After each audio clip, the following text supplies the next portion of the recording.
Greetings fanboys and fangirls, Jared here with another very special video review from Fanboys Forever. Of course, we are all excited about the brand new Flash movie, and mainly for a reason that's probably not really the Flash, and that's because Michael Keaton Batman will be back in the movie.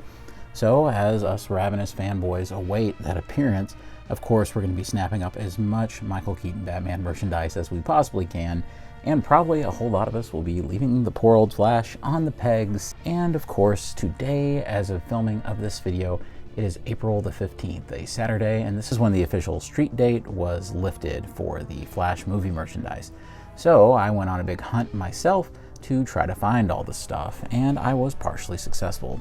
Although I didn't find any of the basic McFarlane figures, I was able to find the statue and, of course, the giant Batmobile, which I was actually more excited about than the actual figures themselves. But anyway, though, I can't wait to give you the most in-depth look possible of this behemoth. The box is huge, and I can't wait to open it up. So, before we begin, of course, if you enjoy these types of videos and you are looking forward to The Flash and seeing Keaton Batman again on the big screen, make sure that you subscribe to the video, like it, because it really helps us if you do end up enjoying the video.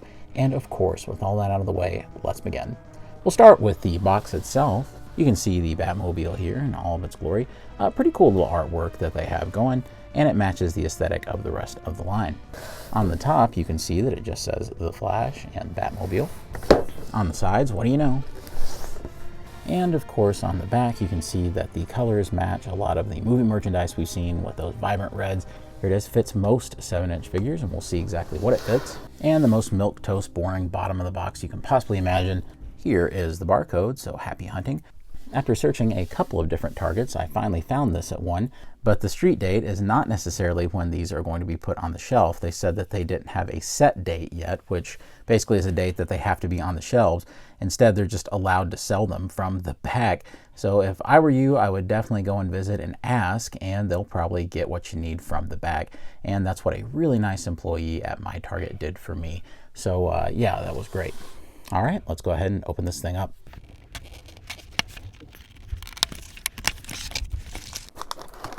All right. Oh, wow.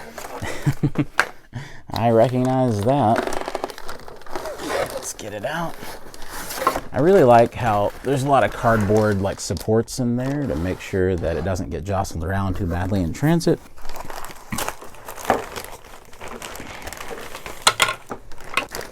Look at this. It's like, I guess it's just meant to like grab onto it. It's really funny looking. We have the fins, which appear to be the only assembly required. And in a big old plastic bag, we have the Batmobile. Tardar, there it is. So let's go ahead and get this thing assembled. You can see that on the back, they very clearly label which side is which, left and right. So you can see that on the fins, they are kind enough to put a little L to let you know so that you can't possibly mess this up. There we go, there's one in, and the other one goes in. And those appear to be a one-time assembly. It doesn't look like you're going to be removing those or anything. And all right, here we are. You can see that it actually already has a rider inside by hitting this button and bringing it out. Look at that. It's the figure inside. No, it's the trading card. Here it is. It's incredible that you get any kind of little freemium thing with it. It says on the back, the Batmobile, long forgotten and hidden away in the dark recesses of the Batcave, the Batmobile remains one of the greatest weapons of Batman's crime-fighting past, if only someone would rediscover it. So, sounds good. And here is the artwork from the back. And here it is, the Batmobile, all out of the packaging. So you might have noticed that I've had to switch up my review background and everything, because this thing, I knew it was just going to be too big to do with my usual review setup, so that's why you get my lovely sectional back there from the basement. First impressions of this thing, really, really, really good. I am really, really liking what I'm seeing. There was definitely some things that concerned me when I first saw some pictures, and I'm going to get into all of those, and if they ended up being real concerns or not. Some of them bigger than others, but I think overall, this thing really was worth the $59.99 or so that this thing was at Target. And that's something I want to emphasize right away before I get into the do's and don'ts, the good and the bad of this vehicle. Do not under any circumstances, get online and pay big money for this thing. We know that McFarlane is great about mass producing just huge quantities of this stuff. I actually got mine for less than $60 because I had about $7 on my Target Circle account. So I put that towards it and voila, it came out even with taxes for less than $60. And of course, McFarlane stuff goes on sale all the time. Todd is always making deals or whatever with retailers to keep stuff moving and clearanced out. So I really do think that you're going to find this. So with that out of the way, let's get into the vehicle on its own merits. First off, we have to talk about the size of the thing. As the packaging states, this is about 22 inches long. It's a very wide vehicle. And of course, it's meant to go with your 7-inch McFarlane figures. Now, as stated at the beginning of the video, I have not been able to find any of the basic movie stuff. Of course, you'll be seeing a review when I do. However, I own a lot of McFarlane figures of Batman. So just to see one of those 7-inch figures alongside of it, let's go with one that actually makes sense. Anybody who has read Batman White Knight knows that the '89 Batmobile is one of the cars that is canonically in that universe, which if you haven't read it, what are you doing? Make sure that you go and read that. It's one of the best Batman comics in a decade. So I think that it's a very reasonable look, especially in terms of scale. It doesn't look like Batman's massively too big, and it doesn't look like the Batmobile is massively too small. Batman is a little bigger than he should be in comparison to the Batmobile. I would say that the Batmobile's just a tad low, but it's not that bad. But McFarlane is doing, I think, everything that they can here to make sure that this is a cost-effective vehicle. And of course, they did similar things with the 60s Batmobile for that line, but I think that that had a lot more of a disparity in the scale department. We have McFarlane Toys' own Batman design that they came up with, and you can see that this Batman looks pretty cool with it as well. Again, let's look at NECA's 6-inch scaled Batman '89 figure. Now to me, that is absolute perfection. That is scale that is just fantastic. And I think that this is where it really shines. And from what I've seen online, yes, you can fit, those other McFarlane Batman basic movie figures in there. And of course, we're going to do that when I get a hold of those. And I've already seen the pictures, and yeah, he barely fits in there and it works. But I'm telling you right now that this is where it's at. So let's look at some of the fine detail on this. One of the best little bits of this is, of course, the bat logos and the bolts that are in like the wheel wells. And I absolutely love those. Now, these are gold on here, and I've seen some back and forth about what these are actually supposed to be. I don't suppose that they're supposed to be gold. I think that they're silver in the movie. So this actually could be a design thing from the Flash movie. The other thing is, yes, this is a rubber wheel right here, a rubber tire. I am so pleased with this. They didn't have to do this, and it really adds more of a premium feel and gives this, what's mostly a hollow plastic shell, more weight. And I have heard some people complain that this isn't very heavy or doesn't necessarily feel high quality enough. I don't care how heavy the thing is, as long as it looks cool, and this looks cool, and it does not feel like it's about to fall apart in my hands. You can also see that there's all these little kind of mesh details, and of course the front exhausts right here. And then there's this. You have these, these techie parts that we always see on the sides of the Batmobile. Now, for years, I have seen different interpretations of the Batmobile interpret this part different ways, and I know that you guys have seen this too. Everything from miniature cars to Hot Wheels to everything in the world, artwork, you name it. I've seen these black, I've seen these silver, I've seen these done every which way, and I'm still not 100% sure exactly what's going on. It's there, it's silver. I like it because it gives it some visual variety. If you don't like it, it would be easy enough to tape this over, paint this black, and you are good to go. But you do you. Right here we have some panel work. The front tires are of course smaller than the back tires, which is accurate to the film. We have some of the little vents on the front, and up here we have the headlights. Now, it's unfortunate that these aren't some kind of clear plastic, but again, I know that they were doing everything they could to try not to break the bank on this thing, to get this thing to be cheap, and man, did they succeed. They're just orange. I think that's fine. Some people I hear are saying maybe, hey, they should have been yellow. I actually like the orange because there's several shots in '89 where it just kind of looks like a really muted out yellow. So I think the orange works very well. The front turbine, or like a jet engine or whatever you want to call it on here, is also something that, much like those side details, have always been kind of a mystery to me. I've also seen this interpreted a bunch of different ways.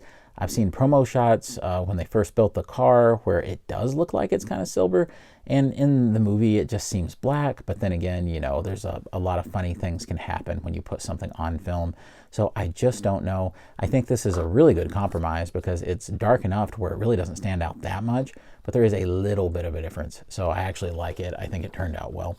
Looks really good, and I was actually concerned about the button that released the cockpit like I shown you earlier, but you can tell that it really just blends right in, and you can't even hardly tell it's there, especially at these kinds of angles. So that's not a problem. Now we're going to get to this canopy because this is the big talking point. Everybody's kind of discussing this. We're going to talk about that in just a second.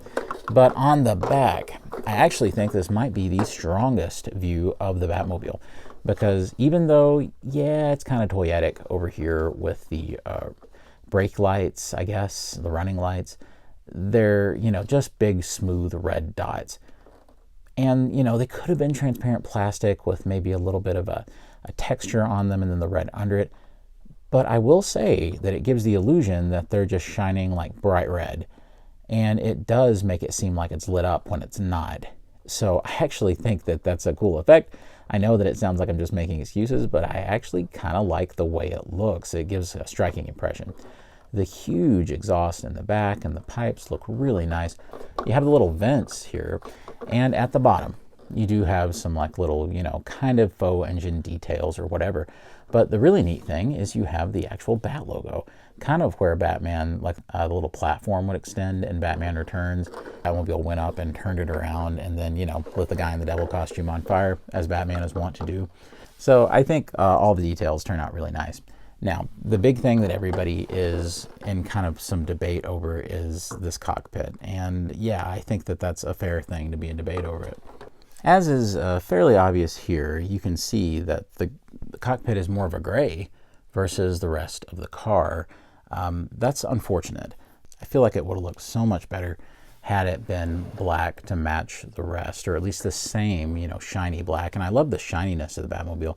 In a funny way, you can actually see the Japanese Batman Returns poster reflecting down there. That's how reflective this thing is. So it is a little jarring at first, especially in bright studio lighting like this.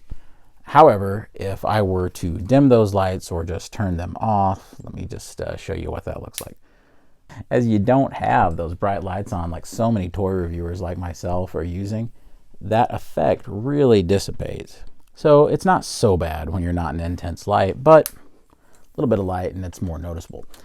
I don't know exactly what this is a product of. It doesn't like kill me or anything or bother me so bad, but I have to wonder like what it is exactly that's going on here. There's got to be something because it just doesn't necessarily seem like it would be a mistake. It does seem like an intentional design choice.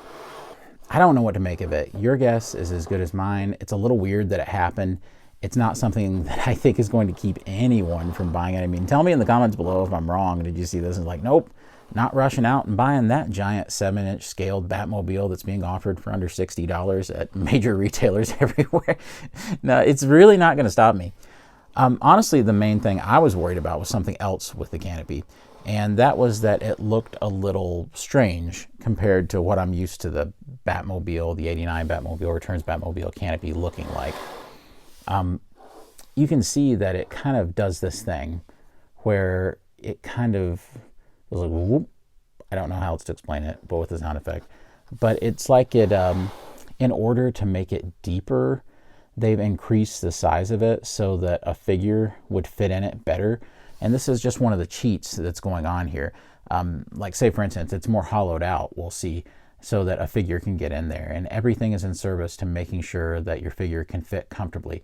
So I do think they've changed the canopy just slightly, but I think it's all about the angle you're looking at it from. Like I'm looking at it from up top like this, and it actually looks pretty good.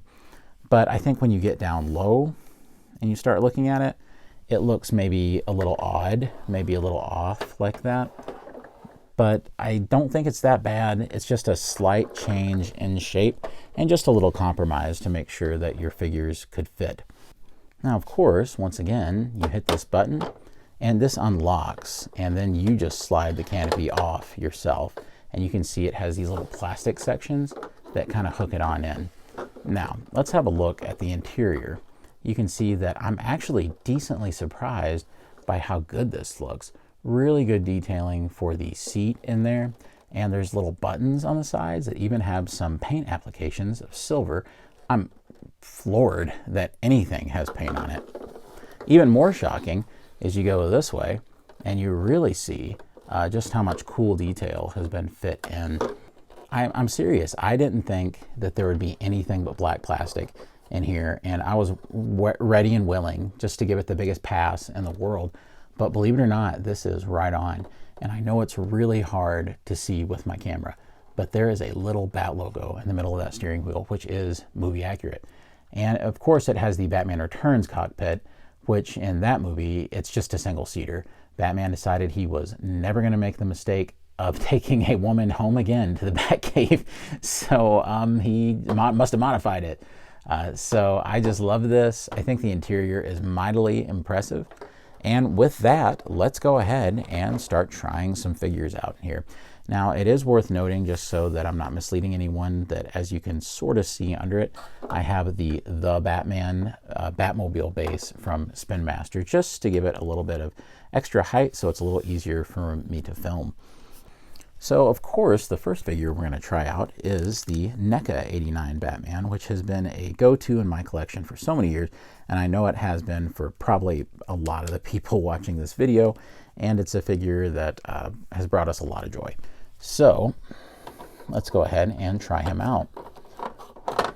Ta-da! You can see that not only do 6-inch figures look good outside of it, but they fit so darn well. I mean, I can guarantee you that a Mezco Batman figure, I mean, RIP my pre-order, but I can guarantee you that one is going to fit in here just perfectly. I mean, you can see there's plenty of clearance for the ears. You don't even have to really adjust anything. You just take this, you pull it right back up, and voila. And you can see even from the inside angle like this, I mean, it looks great. It almost looks like a movie still. Absolutely fantastic. I love this. I think it looks so good. And that's a real testament to a vehicle and figure combo when it just enhances the whole thing, just seeing the figure on the inside. I mean, that's great. One of the good things about the Flash movie figures that I've not been able to find yet, but you know, they're out there, is that they have cloth capes. So what I want to do is try to use it as an advantage that I don't have those yet, and just see if if I can coax a figure that doesn't have a cloth cape like this Arkham Batman. Can I coax him into it? So in a case of almost, but certainly not quite, we have Arkham Batman in there, and his ears are so long that it's just not going to happen. Do I think that you could probably somehow scoot him lower to make him like lay down in the car a little bit, and maybe you could like coax them in? Yeah, I think it's possible. It's not something that I'm willing to try to keep pushing to try to get him in there. And here's the Arkham Batman outside of the Batmobile. Now here's the only McFarlane Batman before the new Keaton Batman that actually already had his own type of Batmobile, and of course he has the Batmobeast. Well, believe it or not, and I thought this might have been the case because of the practically non-existent ears on this Batman, yeah, he sort of fits. Definitely you have to work with the trench coat a little bit, but once you do, you kind of stuff his head on up inside of there, and then you just click it in, and boom, he's in there. I hope that gives you a little bit of an idea about some of the other McFarlane Batmans. Most of them, the problem is going to be the ears, and you know, your mileage may vary in terms of capes.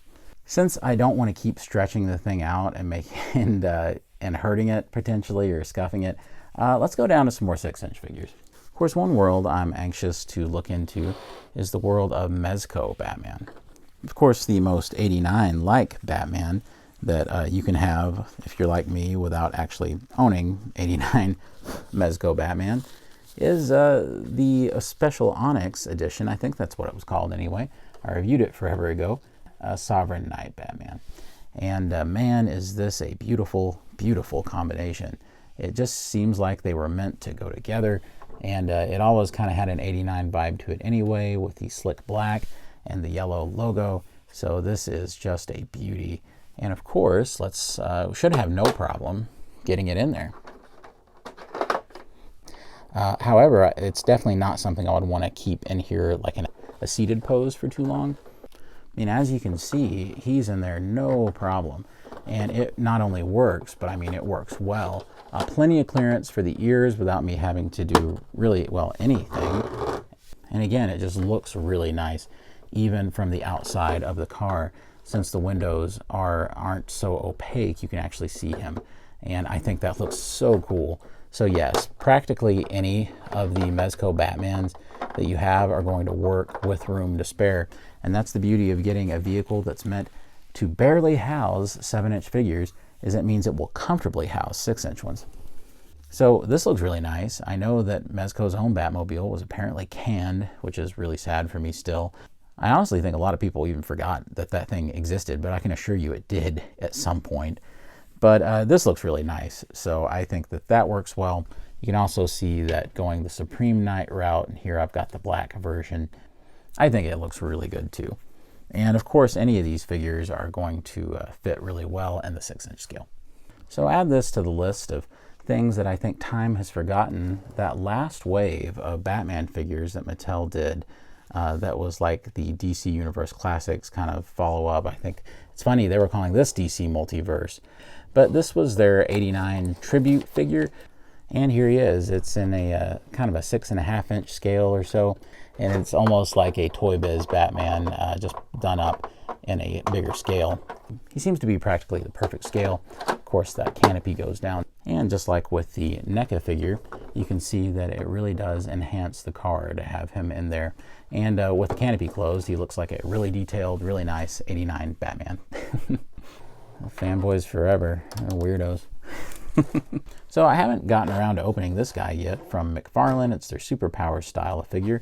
But heck, you know, I've got this, so I've been looking for an excuse to get him out anyway. So here he is, and yeah, it gives you an idea of kind of that superpower scale of figure, what it would look like. This thing is massive for a figure like this. So one of the reasons that I wanted to do this alternate setup is so that I could show you some Batmobile comparisons, not just figure comparisons. And I think that's important. And you guys know from videos of ancient times here on the channel, we've been here a long time, since the infancy of YouTube. But you guys know I've got a lot of Batmobiles. I have so many that so many are in storage right now.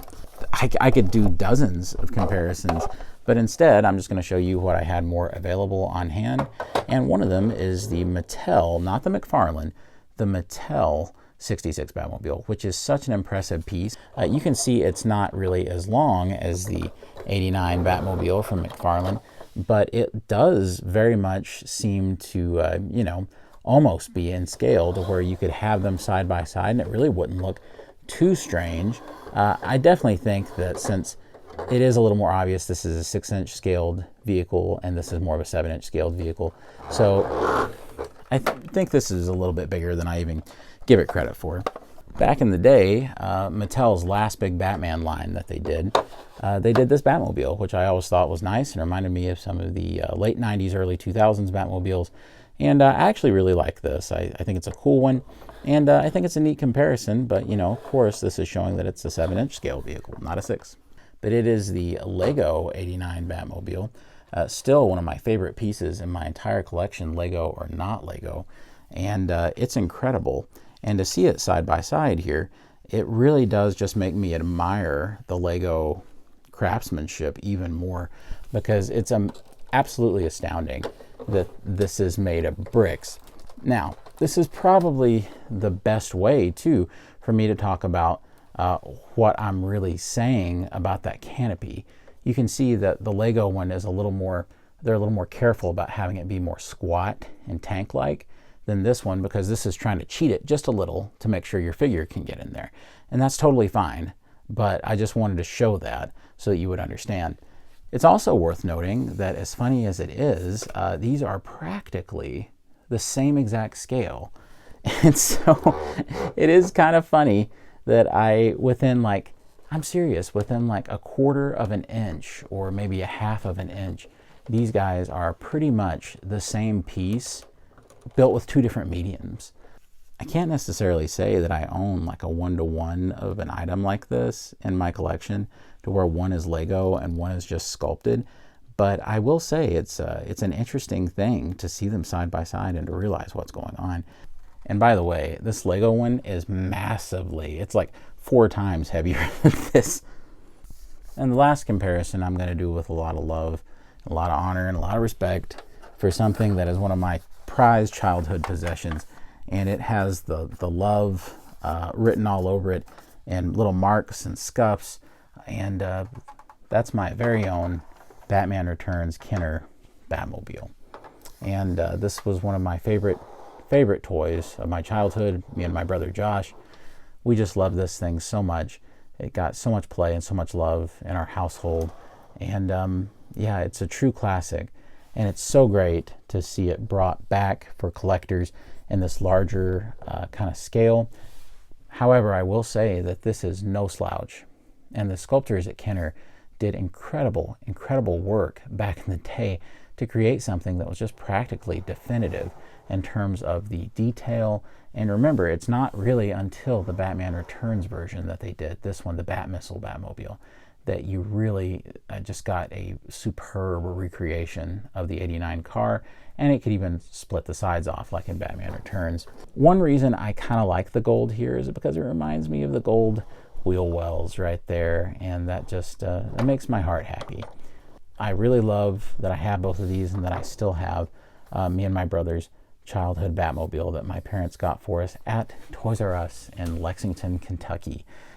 God bless Mom and Dad for getting us such a great gift and something that I still cherish, and it brings me a lot of joy to this day. All right, friends, and that will do it for my review of the McFarlane The Flash Batmobile. I really can't believe just how substantial the thing is for $60. You can look at things like the gray canopy, and you can be a little miffed that it just barely fits a 7-inch figure, and that's fine. Of course we can all be a little upset about those things, that the guns don't pop up or anything like that. But when you think about trying to boil something like this down in this kind of scale to the smallest possible price that you could get it to, this is it. I mean, really, in a rare case of getting just above and beyond value for a car this large. And it's, even if it didn't fit the McFarlane figures, you can get so much use out of the thing with all of your 6-inch Batman collection that it's just astounding. And for someone like me who was once very heavily involved in that 6-inch Batman scale, this is a dream come true. And don't forget, you even get a card. A card! No, seriously, this is the real deal.